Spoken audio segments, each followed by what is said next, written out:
اتامرون الناس بالبر وتنسون انفسکم، کیا تم لوگوں کو نیکی کا حکم دیتے ہو، تقوی کی، پارسائی کی تعلیم دیتے ہو؟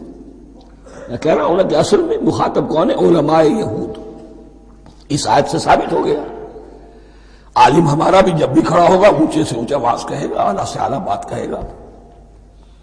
اکثر و بیشتر کا حال یہ ہے کہ ان کا اپنا کردار دیکھیے تو کوئی مناسبت ہی نہیں اس سے کہ جو وہ آ رہا ہے، جو لوگوں کو دعوت دے رہا ہے اس پر خود عمل نہیں۔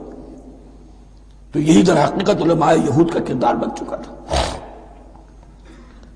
اتامرون الناس بالبر وتنسون انفسکم، کیا تم لوگوں کو نیکی کا حکم دیتے ہو اور خود اپنے آپ کو بھول جاتے ہو؟ وانتم تتلون الکتاب، اور یہ سب کچھ تم کر رہے ہو اس حال میں کہ کتاب پڑھتے بھی ہو، تورات پڑھتے ہو، صاحب تورات ہو۔ ہمارے بھی بہت سے علماء کا، علماء سو جنہیں ہم کہتے ہیں، حال یہ ہو چکا ہے، خود بدلتے نہیں قرآن کو بدل دیتے ہیں، ہوئے کس درجہ فقیہان حکم بے توفیق۔ جو صورتحال ہے صرف قرآن کا متن بچا ہوا ہے، اس کے مفہوم میں، اس کی تفسیر میں، اس کے ترجمے میں تو تحریفیں موجود ہیں، بڑی بڑی تحریفیں موجود ہیں، متن بچا ہوا ہے، وہ اس لیے کہ اللہ تعالیٰ نے اس کی حفاظت کا ذمہ لیا۔